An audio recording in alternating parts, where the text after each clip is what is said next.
day that I ever walked away. Would it help much if I say that I was wrong? Girl, I know I was wrong. I feel just like a fool, but I have every reason to. 'Cause I deserted you when I left home. Yeah, when I left home. You got the right to be disgusted.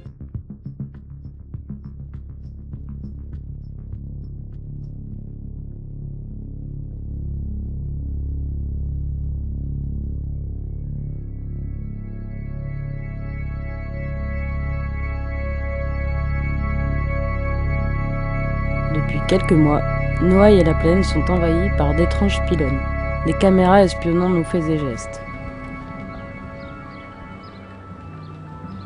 Dans les années à venir, des centaines de caméras capteront tout l'espace. Les yeux avides traqueront chaque déplacement, chaque comportement. Sous prétexte de réduire la délinquance, l'idée est de faire sentir à tous la présence de la répression. Créer un climat de suspicion, intimider, écraser toute tentative de rébellion.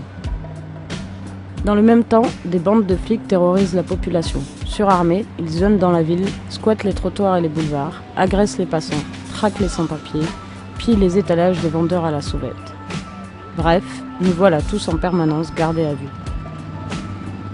La vidéosurveillance n'est qu'un outil parmi d'autres pour faire de Marseille une ville comme les autres, une ville où rien ne se passe, si ce n'est la circulation sans heurts des marchandises et des travailleurs. Expulser les pauvres du centre-ville pour séduire les investisseurs et les nouveaux occupants issus des classes socio-professionnelles supérieures. Depuis 15 ans, Euromède y travaille avec aujourd'hui son nouveau costume de bal, Marseille 2013, capitale européenne de la culture.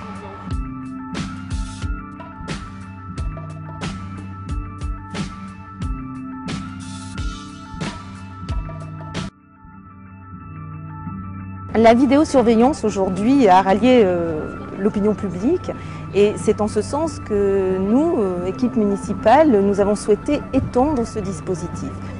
Au cœur de cette ville, à titre expérimental, avait été déjà installé un certain nombre de vidéos et de caméras. Aujourd'hui, c'est ce projet ambitieux que nous présentons aux Marseillaises et aux Marseillais dans des secteurs tels que la Canebière, mais également le cours Julien, la Plaine. La vidéo sera également installée non loin d'ici, rue de la République, jusqu'à la Joliette et aux abords de la gare Saint-Charles. Ce dispositif va de pair avec le développement de Marseille, ce développement qui doit l'emmener vers son destin de grande métropole. Cette grande métropole au cœur de laquelle les Marseillaises et les Marseillais vivront en toute sécurité. Cette sécurité qui est une des premières libertés, eh bien, il nous appartient à tous de pouvoir la garantir.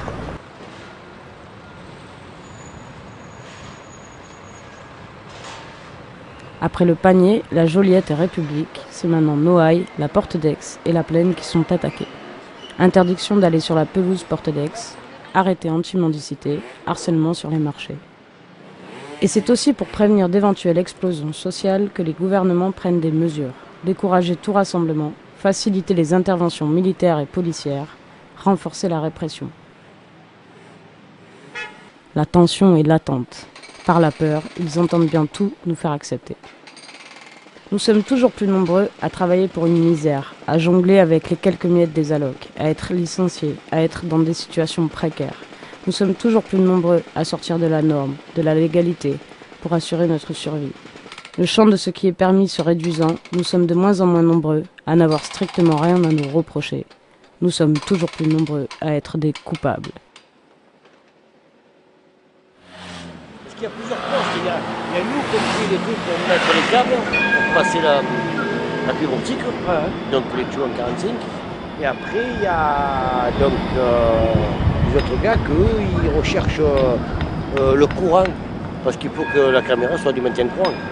Donc ils recherchent le courant et nous on met les fours au petit aigris en 45 et les autres ils cherchent le courant et ils se branchent aussi pour alimenter la caméra. Voilà. Nous, on pose des chambres, et on fait les repiquages sur les autres chambres existantes. Que de là, ils tirent donc des fibres optiques aussi. C'est pour passer d'une chambre à une autre, et ainsi de suite, et monter jusqu'à la caméra. Là où elle est là, en angle, ou ceux qui sont poteaux, quoi, comme là-bas. Moi j'habite en campagne avec les moutons et les chèvres, donc les caméras, ils ne me dérangent pas, moi. Tout va bien, je veux dire, je ne suis pas là, donc moi, et puis avec les oiseaux, moi. Donc alors là, ça ne me dérange pas. Ça doit déranger certaines personnes, c'est vraiment pas. Bon, allez, bonne journée, moi. Qu'on veuille ou qu'on veuille pas, de toute façon, c'est l'État, ils vont y arriver, avec notre accord ou sans notre accord. Voilà, hein. C'est comme ça, c'est la vie. Là, comme je te disais, là, ça fait 10 fois qu'ils leur font le poteau. Il est tombé 5 fois. Voilà. Hein. Parce que toi qui vont poser la caméra, elle va sauter, c'est obligé. Il faut la faire sauter, il va remettre une autre, et voilà. Hein. Et c'est les premières. Ouais. Donc, bah, déjà, nous, on est encerclés. Hein. Ici, là-bas, en bas du tabac, au-dessus de la rue, au-dessus de la rue. Ouais. On est encerclés. Vous avez vu l'affiche là, celle qui a un peu Ouais, ouais, je l'avais accroché, moi. Je l'avais accroché là. Voilà. C'est la vie. Mais quoi faire? Faire tomber les poteaux et après? Et après? Ça va décaler le temps, c'est tout. Tu vois ce que je veux dire? Ouais. Rien de plus. Hein. Voilà. Mais ils vont y arriver, d'une manière ou d'une autre. C'est nous, là. Les opérations de dragon la nuit. Ah ouais, on ne veut pas la caméra. Donc les mélos, ils viennent, ils mettent tout. Tout à l'heure, elle m'a dit, Raouzal m'a dit, Eric, t'as pas vu ma mère? J'ai dit non. J'ai dit, mais demande à la caméra. Ciao, ciao. Vous voyez, il y a un mât de l'autre côté, qui n'est pas monté. Il y a plein de ciment à ce moment. Ah ouais? Ouais, c'est raffiné. Ok. J'ai juste de l'autre côté de la place, côté droit. Vous verrez, il y en a un qui n'est pas fait. Ouais. On va pas faire puisqu'il est coulé. Parce que là, on voit qu'il y a des traces de... Ouais, ils ont mis cramé, ça. Ah ouais? Ils ont fait tomber aussi. Ils l'ont fait tomber? Ah, ils ont fait tomber, on les a remis en place. Et il y a eu beaucoup de poteaux comme ça? J'en ai eu 6 par terre. 6 par terre? Ouais. Ok. Et 3 cimentés, carrément coulés. D'accord. Avec les coffrets et tout. Ça sert à rien, je trouve. Ça va pas tenir. Ah ouais? Ça va pas tenir.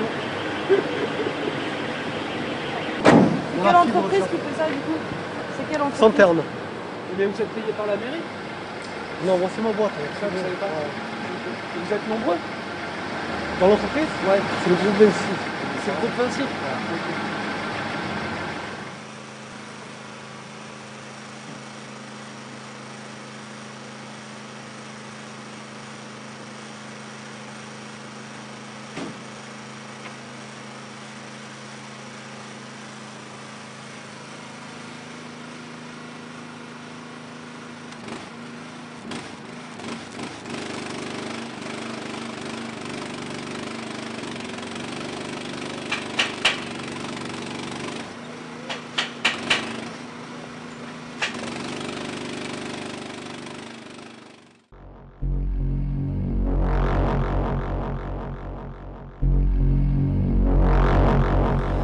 Voici ce que j'ai pensé en me réveillant. Chaque matin, nous reprenons conscience dans un monde un peu plus étroit et confiné qu'il n'était la veille. Les horizons s'en sont rapprochés et nous éprouvons que leur confusion se referme sur nous. La voûte du ciel s'en est un peu plus solidifiée d'oxyde de carbone, de couloirs aériens, d'ondes hertziennes.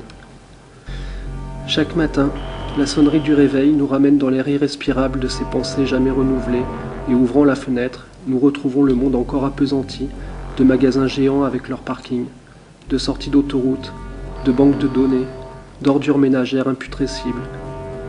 Un peu plus encombré de télécopieurs, de caméras de surveillance, de guichets automatiques qui nous tutoient, de chaînes de télévision spécialisées, de fongicides mutagènes, de métaux lourds, d'herpès, de cancer du sein, d'hémorragie intestinale.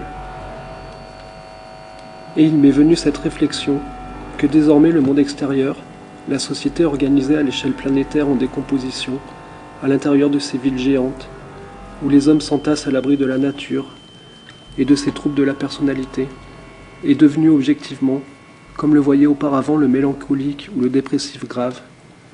Les perceptions pathologiques sont devenues les données objectives d'un monde privé de ses perspectives dans le temps et l'espace, oppressant et chaotique, d'une densité étouffante mais peuplée d'âmes mortes, où la vie de l'humanité paraît un phénomène biologique aveugle, où l'on respire avec effort un air chargé d'angoisse, avec une impression d'écrasement par le monde extérieur et de menaces diffuses, d'imminence d'une catastrophe, de terreur permanente et universelle.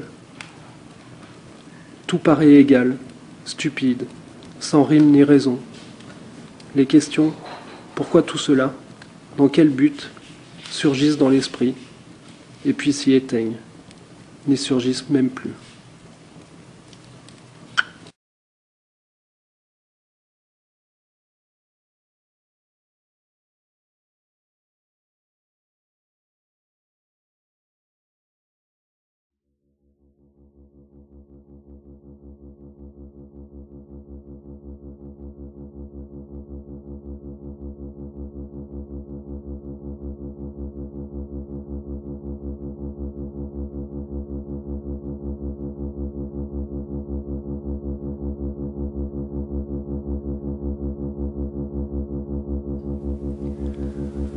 Le grand spectacle du capital nous a tous foutus dedans, jusqu'au cou. Tour à tour, acteurs et spectateurs. Nous inversons les rôles, tantôt en regardant la bouche ouverte, tantôt en étant regardés par les autres. Nous sommes tous entrés dans le carrosse de cristal tout en sachant qu'il s'agissait d'une citrouille. L'illusion de la fée a piégé notre conscience critique. Maintenant, nous devons jouer le jeu, au moins jusqu'à minuit.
ask